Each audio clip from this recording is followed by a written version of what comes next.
Find the right mix. That's what Iowa Western football has done in the midst of a 4-game win streak, including back-to-back wins over top 20 opponents. This week, another battle of ranked teams, although it's the Reavers that are now the favorites. Can they make it 5 in a row and reach a program milestone? We'll find out over the course of the next half hour. This is the Iowa Western Football Coaches Show. It's the Coach Stroh Show on Iowa Western Television's Reavers Sports Network. From the studios of IWTV in Council Bluffs, a visit to an historic locale with the Reavers looking for their 6th victory of the year and their 5th overall. Hello, everybody. I'm Jake Ryan, along with head football coach Scott Strohmeyer. Well, Coach, you did it over a couple of not-ranked opponents, and then you got Independence, and then you got Snow, and now you guys are finally back up in the rankings where you're playing another ranked team, but finally you're the favorites again if you look at the rankings. Number 13 Iowa Western, number 17 Fort Scott. Going into the ball game, what did you do different? Anything, or did you just keep it status quo? We didn't. They're much improved. I know that. When we were watching them on film, I really seen that from years past that their talent level has been raised quite significantly. But really, we just got to continue to play our way. All right. And anybody banged up this week as we go into this one? We always have a few, right? That's right. Seems that way. Let's check out the highlights. Iowa Western and Fort Scott from historic Frary Field in Fort Scott, Kansas. New field in the last couple of years. That looks good.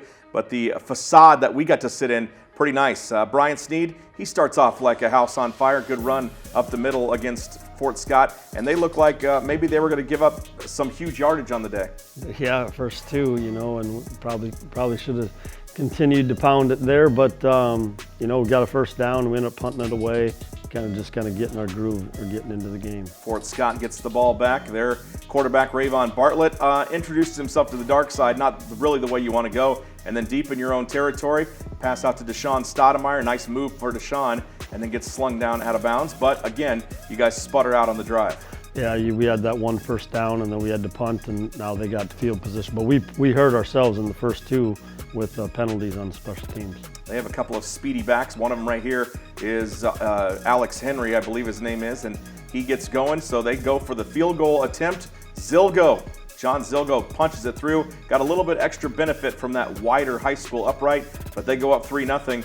What are you thinking here as you guys are struggling to get it going? Well, they had a touchdown called back right before that, so we're thankful to get out of there with just 3 points, and we just got to get something going offensively and not put ourselves in bad positions with penalties on special teams. Sneed rushes for a first down, and then a quick pass outside, reaching for the first down. Marcel Barbie didn't quite get there, and now Cam on the loose.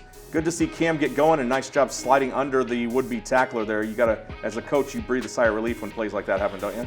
For sure. You don't take any more hits than you have to. And then, well, you guys give it back, but a fumble is caused, and then you get on top of it. This would be the start of something good for the Reavers as you come up with the loose ball.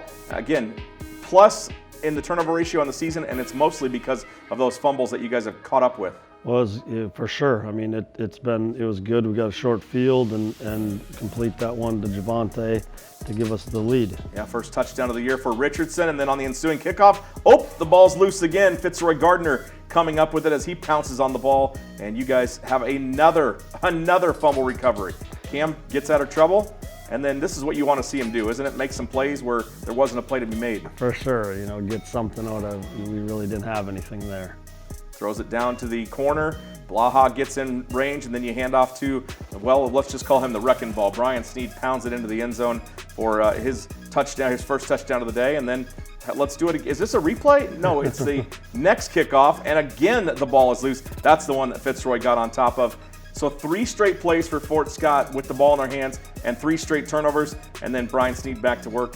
What's it like to be able to be on the sideline and go, all right, we can work with this? Well, I'll tell you what, you could see them depleted on their sidelines when that happens. Their offense wasn't on the field for a while, and you convert those 3 right here to go 21-3. That takes everything out of them guys. Yep, into the first quarter, 14-3. You guys punched it in almost immediately as Sneed gets his second TD of the day.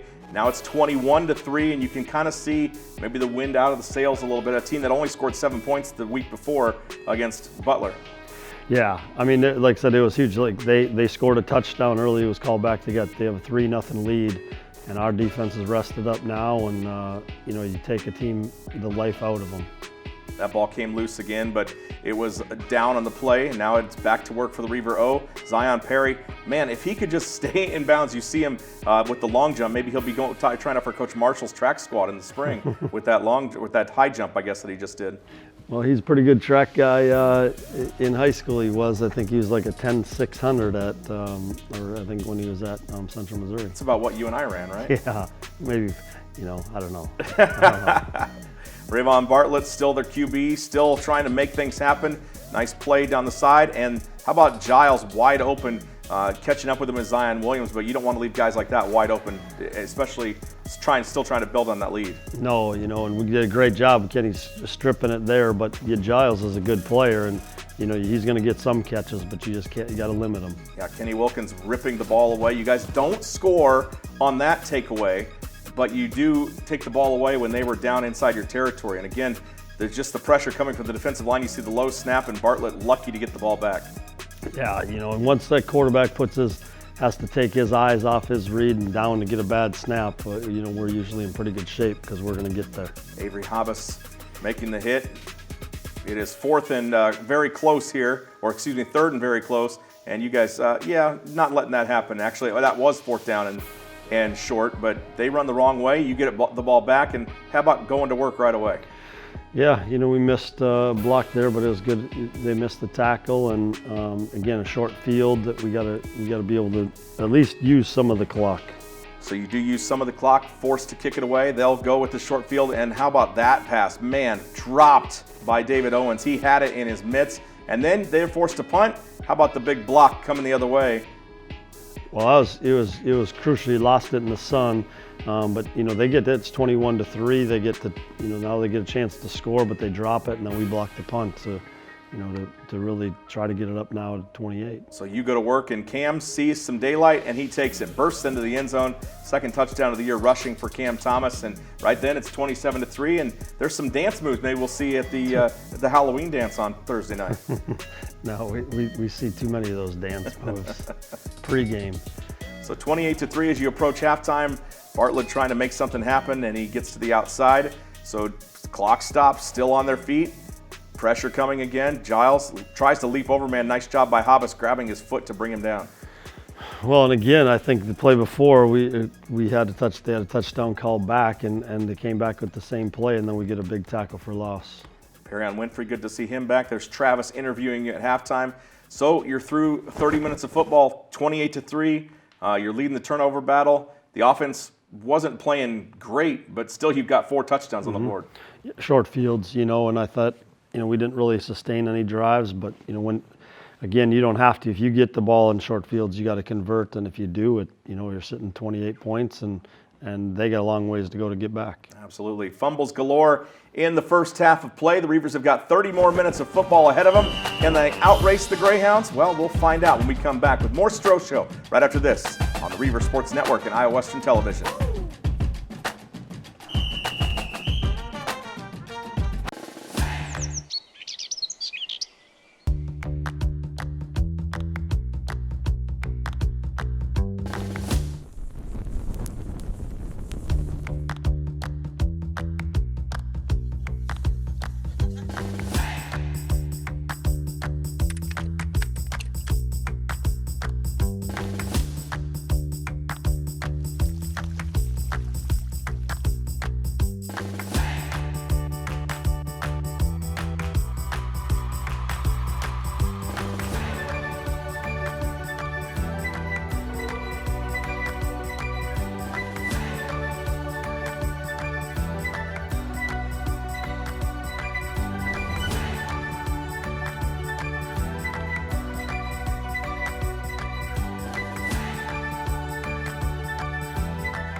Here you go. Thank you. Thank you.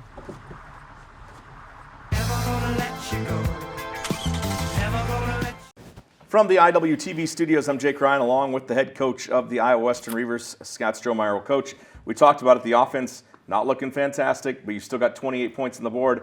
What was the discussion at halftime? You still got 30 minutes of football ahead, and you know that Fort Scott's got some talent on the other team. Well, you can't give them explosive plays and get them back, let them back into it. So you have to sustain some drives, use some clock. And like I said, we're beat up at some spots. I mean, Cam was beat up at the end of the first half. Brian Sneed's banged up, questionable if we were going to play him or not. In that second half, we were going to see really on both of them how the pregame warmups were going to go. We had Jacob Gamble is still dealing with a shoulder issue. There's three pieces there that you got to be careful. You don't want to give them any life. Yeah, and the problem is that you're on the road, so your roster is a little bit smaller than it would be if you were at home. It is. I think we only traveled 61 guys or something like that, and you're allowed to travel 65. All right, let's take a look at those second half highlights as the Reavers lead at 28-3. Deshaun Stoudemire, Coach, he needs to teach you some dance moves. Imagine how happy that Carla would be if you knew how to dance like your players do.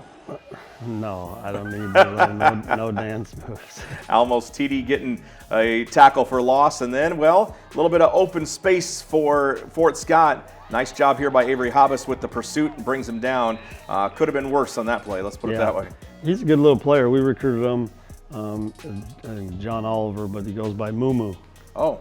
That's his nickname. All right. Well, we were not aware of that. So nice pass to the outside, just a little bit overthrown. Good coverage for the Reavers. And again, the defensive line and nice work by the safeties to stack them up. Yeah, they did a good job of getting pressure, generating pressure just with the four. So you get the ball back, hand off to Brian Sneed, who you didn't know if you'd see in the second half. We didn't think we would. And with only one tailback other than Brian Sneed, it was good to see him in the game. Yeah, it was good because, like I said, you leave yourself with one, and then you're really in trouble, and especially when you're trying to manage the clock a little bit. Good assist from Fort Scott defense running into each other on that play by Sneed. You do end up having to kick it away, and then Fort Scott will try to go. Here's their other man that they bring in at quarterback. He didn't fare terribly, but it's probably because you guys are up 28-3 at this point, and he's just in there in mop-up duty. Yeah, and he's not a bad player either. They played him a lot in some other games, and statistically he was doing okay. Here's the handoff to Sneed. Good step around. Gets a couple more yards after what looked to be the initial hit, and then Sneed again. Shelton and Brian, maybe Shelton pulls that one back. What do you do on that play? We were watching it yesterday. There's not much you can do there. We got to protect it, obviously. Shelton with a laser to Javionte Richardson. Impressive hands on that catch, but it's not enough. You guys have to kick it away. And then they get called for a penalty as the fair catch was called for, but then he ran forward. So a delay of game penalty called. They start off a little bit further back than they wanted to. Again, getting the ball out to the receivers, you guys are getting there, but just not in anticipation of actually stepping in front of the football. Yeah, like I said, they made this one's a really good catch. I mean, I don't know if you can cover it any better. You can put it in the right spot, and you give number one an opportunity. He's going to come down with them more times than not. We saw some pretty impressive plays. There's Kenny Bothwell running to the outside for Fort Scott. They're mounting a drive right now, looking like maybe they'll get some points on the board. Devin Drew wrapping up. And again, just continuing to try to go for it all into the end zone. And this ball intercepted by Haskins. What's your take on the placement of the ball at the 1 yard line there? We had a little argument on this they said it's a momentum rule, so if you catch it and the momentum carries you into the end zone, it's got to go where you caught the ball. But I tried to explain, does that happen in open field? And he's like, no, the momentum rule doesn't come into play. Either way, looked like a touchback. You guys take over at the 1, and then you end up having to punt. Good thing Cody Lindquist was here. He got a booming kick, but unfortunately, it was some special teams issues, not able to make tackles on Malik Putney. But watch the laundry start coming in. There's a block there that is getting flagged. There's one right there that's getting flagged. So Putney just pulls up at the end. Good news. You guys, I believe, had a roughing into the kicker on that play, and you move and get a first down. Yeah, so they gave us a first down, and we had to decline all the other penalties, which are the 15-yarders. But if they didn't return it, but you can't give up the ball. We had an opportunity. Muffed fair catch. They say you were too close, so they throw the flag. That's kick-catch interference, I believe it's what it's ruled. The referee did not rule it very clearly. Something about once you muff a kick, you've got a chance to get back on top of that, and that's not true at all. If you muff a kick, you're going to lose that football. Yeah, you got to give him the chance to catch it. Without touching him, he catches it. If the ball's on the ground, it's a live football, and I didn't quite understand that explanation either. Speaking of on the ground, Bartlett fumbles it, picks it up, just steps out of bounds. So he was having a long day, and then Sneed using the center judge for a little bit of a wall there. Didn't get it quite as many as he could have, but good to see that was another official banged up in the process. And how about Marcel Barbie? He doesn't need any help, does he? Got a little push there, gets about 10 more yards out of that catch and run. Yeah, it was good on initial contact that we're getting more yards, positive yards. It's Chase Contreras missed one earlier in the game, knocks this one through 31-3 at this point, and Fort Scott really just trying to dig out of the hole that they had created for themselves. You guys are just trying to kill the clock as fast as possible. Yeah, and in situations like this, you got to just make them drive the field. Don't give them chunks of yards and utilize some of the time, and especially with how banged up we were in some areas. It was a good stop here. They're down in the red zone, and we keep them out of it. I was surprised that they tried this, to be honest with you. The field goal down 28 points. I was too. I would have probably said try to get 7 there. And even with the extended uprights, they miss it off the pole. Here's the big one that you were hoping not to give up. John Giles, 76 yards to the house. That surpasses the Bartlett to Giles previous long of 70 yards. So that's their lone highlight on the day, though, Coach. That's pretty good. Yeah, they didn't really have any other. They got some plays, but we knew that they were doing that. They were going to double post us, and we just let them get over the top. Richie Griglione with the final catch of the game. Shelton Applewhite victory formation, and the Reavers leave Fort Scott again. You guys are all-time 6-0 now against Fort Scott, 3-0 in Council Bluffs, 3-0 at Frary Field, which is a cool place to play. I know that the field is new and crisp, and but that old area, I'm sure the locker rooms aren't great, but they weren't. But the facade is very cool, where it just literally says stadium on the outside. Just a neat look. It is. I'll tell you what, I'm so glad they got turf, because that grass field before was absolutely terrible. There was such a crown in it, you could barely see from one side of the sideline to the other. I was going to say, we couldn't see you unless we were in the press box. For sure. But I'm glad that, like I said, it is a neat little setup, for a small college atmosphere. So the defense rules today. You block a punt on special teams, but then an interception by Marcus Haskins and 4 fumble recoveries. Obviously, 3 of them coming back to back to back to back, and you get touchdowns off those first 3. That's changed the game. And really, your offense, other than those touchdowns they scored off the turnovers, didn't have to. They didn't have the field where they could operate as cleanly as they wanted to.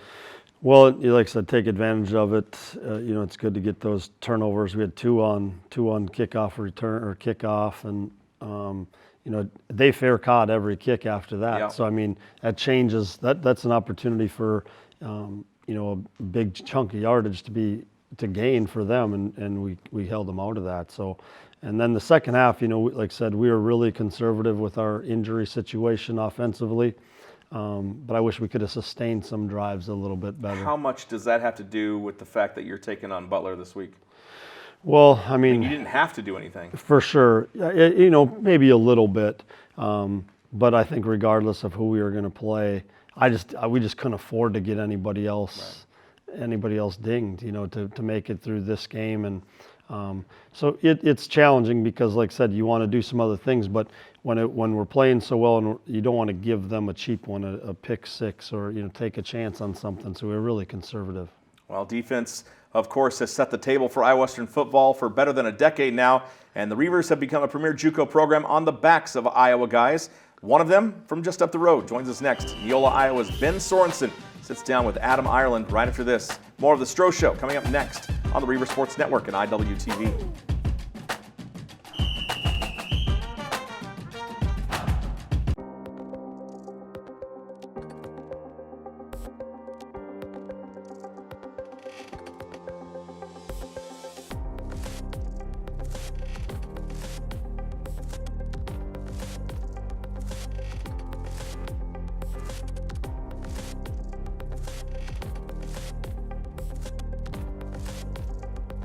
The Dr. John and Jean Marshall Wellness Center, opening summer of 2019. Iowa Western. Sometimes the things we do or say can make others feel hurt, excluded, or isolated. Everything you say and do creates an impact. How am I supposed to save the whole world? You can't think about saving the world. You have to think about saving one person. Because of you, someone's entire life can change. You don't have to be a superhero to have a positive impact. Friends? Friends.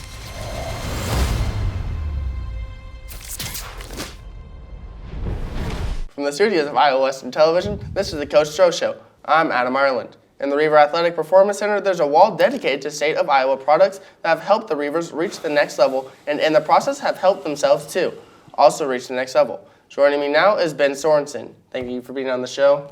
Yeah, no problem. Ben, you're out of Neola. You went to Tri-Center. You're close to home. What's it like playing for the Reavers, and what did you play in high school sports?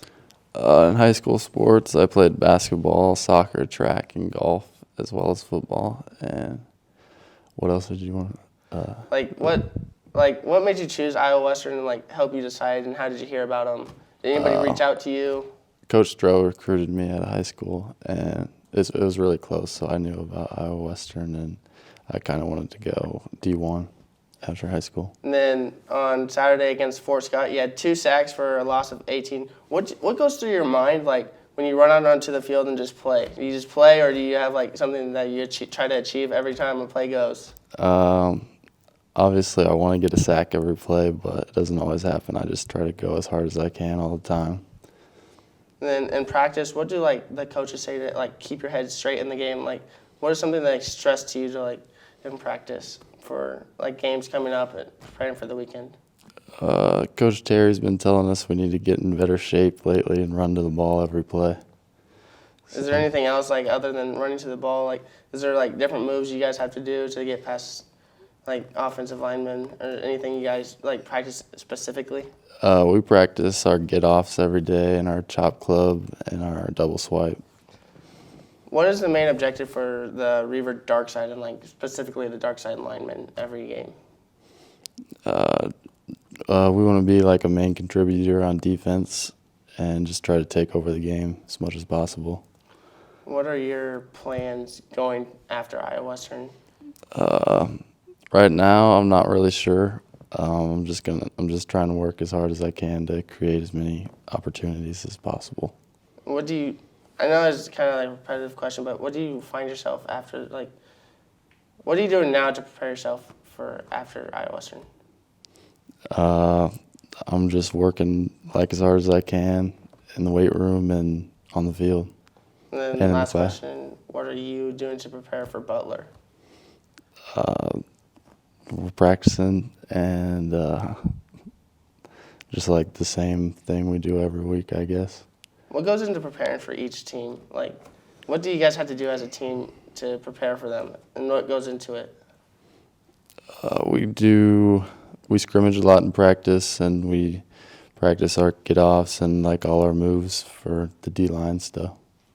All right, thank you for being on the show today. That's defensive lineman Ben Sorensen. I'm Adam Ireland. We'll get this weekend's scouting report when we come back. Jake and the coach are back to close out this edition of the Stroh Show, next on IWTV.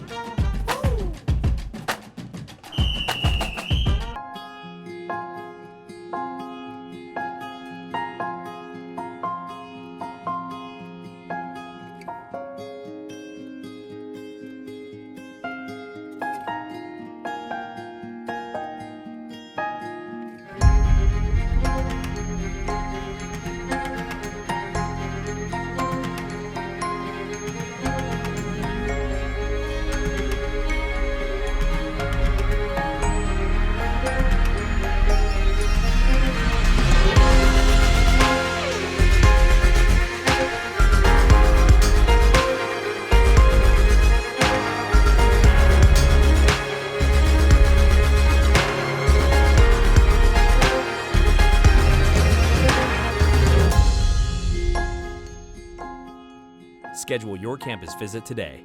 Iowa Western. The world is waiting. From Council Bluffs, Iowa, in the studios of IWTV, a big one this week, the 8th all-time meeting between the Reavers and the Grizzlies of Butler Community College. Coach, both of your squads, well, they've been at the top of the rankings, both these teams have, and now you guys are starting to climb back up there. Butler with 2 losses, you guys with 3 losses. It's number 6 versus number 11. We wouldn't expect anything less, would we? Oh, no, and like I said, they're really good. I'm excited for this one. Obviously, you know, we were hoping we were in a little bit different position, but we're still, I mean, we got still an opportunity, you know, to make the most out of it, and this one's going to be a challenge. What's the scouting report on the Grizzlies? Obviously, they're very good. They're really good on D, you know, and they've always been really good on D. Every game we've played, I don't think, well, I shouldn't say that. One year they blew us out and we blew them out one year. But other than that, they've been pretty tough battles, and I would anticipate the same thing. Their quarterback's out for the year. He was a few weeks back, but they got 2 really good tailbacks, a good wide receiver. They're Kansas O-linemen, you know, a majority of them are Kansas kids. They're coached well. You know, we're going to have to play well. You know, we got to have a good week of prep in order to, you know, put our best foot forward. Now, as you guys get closer to the postseason, that means we start talking about bowls. The news came out last week. The Mississippi Bowl is gone. The Reavers played in that back in 2014, and the Champs Bowl, the Heart of Texas Bowl, is gone. So 2 bowl games that you were expecting to be available at the end of this year now are gone. What does that say about the state of junior college football right now? And the El Toro Bowl, because Arizona Western is gone. So there's only 6 bowl games. So 12 teams get an opportunity. And of those 6, I'm guessing 4 have automatic berths, you know, so shoot, there's not many teams, only 8 teams at large can be picked into this thing. And I don't know, something needs to be looked at. I think it's, you know, you want to give these guys opportunities to play as many games as they can. And, you know, if we can't do bowl games, maybe that means we bring some type of playoff back, you know, I don't know. I guess I'm wishful thinking, but I think just giving them more, I sure would hate to, there's going to be a lot of good teams that aren't going to be able to play in a bowl game this year. Yeah, playoff, that's a good idea. At the higher seeds home. Yep. There you go, built-in crowds. Well, a big one this weekend at home. Weather expected to be a bit chilly, so layer up and come on down and enjoy the free tailgate before the game, which is courtesy of Barley's Bar and Grill. Live music from the band called The Drawing Board. That'll be on the Arrow Towing stage as we salute our first responders and military. All retired and active military and first responders will get up to 4 free admissions with presentation of their ID or credentials. So come on out and celebrate what they do for the community with us. Kickoff at 1 o'clock, pregame at 12:30, Tailgate Village about 11:15 or so. Reaver Vision will have the pictures about 10 till kickoff.